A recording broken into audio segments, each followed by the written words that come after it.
السلام علیکم دوستو، welcome back to my channel drama serial Tera Wada کی آج کے ایپیسوڈ میں ہم نے دیکھا کہ ریحان آخرکار نگہت بیگم کے سامنے پہنچ ہی جاتا ہے اور ان کو بولتا ہے کہ آپ نے تو میرا رشتہ اسی لیے ٹھکرایا تھا کہ میں غریب ہوں، تو اب اپنی بیٹی کی شادی ایک غریب پھٹپٹی والے سے کیوں کر دی؟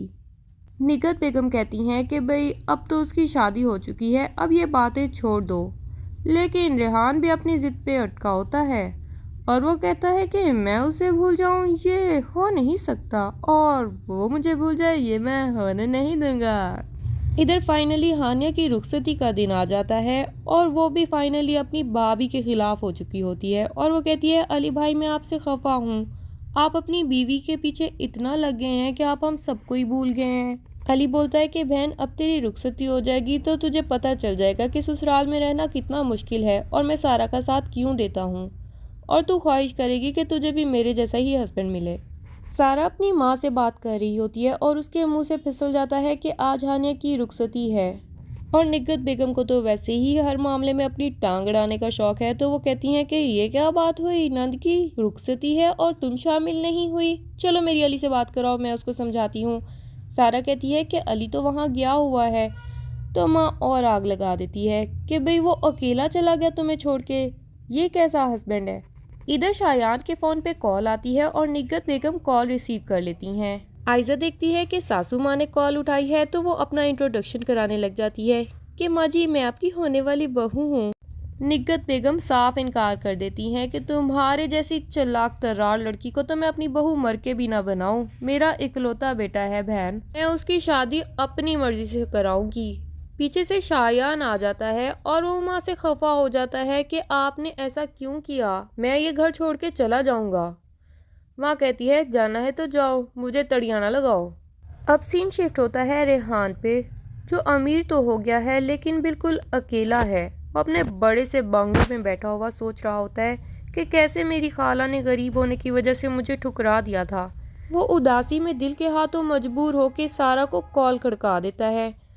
سارا آدھی رات کو ریحان کی کال ایکسپیکٹ نہیں کر رہی ہوتی تو وہ فوراً سے کال بند کر دیتی ہے اور ساتھ لیٹے ہوئے علی کی نیند ڈسٹرب ہو جاتی ہے اور اس کے پوچھنے پہ سارا آئیں بائیں شائیں کرنے لگ جاتی ہے کہ یہ ماں کی کال تھی یہ وہ۔ اب ماریا ماں کو اپنی اچیومنٹ بتاتی ہے کہ کیسے وہ سائم کو نیند کی گولیاں دے رہی ہے اور بھائی اس کو بالکل لفٹ نہیں کرا رہا اور آہستہ آہستہ وہ ڈپریشن کی مریض بن جائے گی، خود ہی اس کو ہاسپٹل بھیجنا ہوگا۔ نگہت بیگم کو تسلی ہوتی ہے کہ شکر میری ایک اولاد تو میری طرح سیانی نکلی۔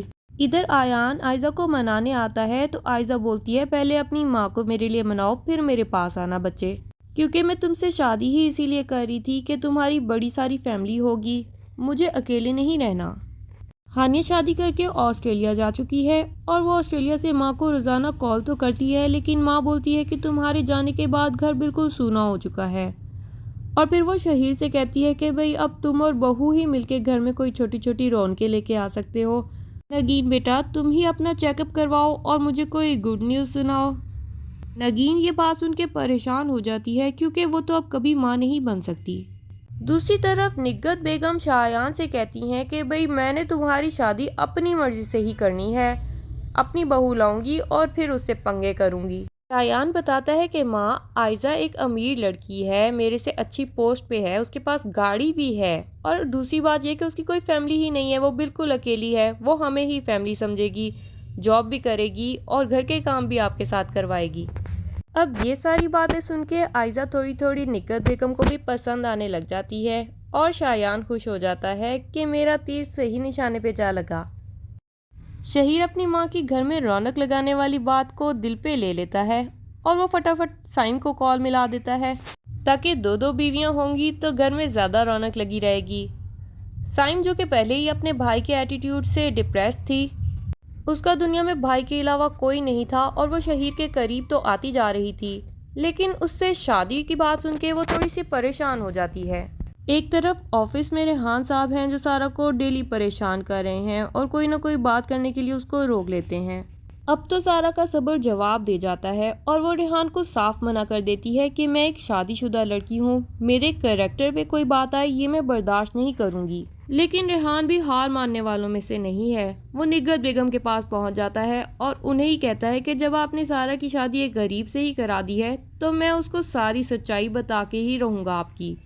نگہت بیگم پریشان ہو جاتی ہیں کہ بیٹی میرے سے تو بدزن ہو جائے گی بالکل۔ کیا ریحان واپس حاصل کر پائے گا اپنی محبت کو؟ اور نگین بیگم کو کس طرح اپنے کیوں کی سزا ملے گی؟ یہ سب جاننے کے لیے نیکسٹ ایپیسوڈز تک کا ویٹ کیجیے۔ تب تک کے لیے اللہ حافظ۔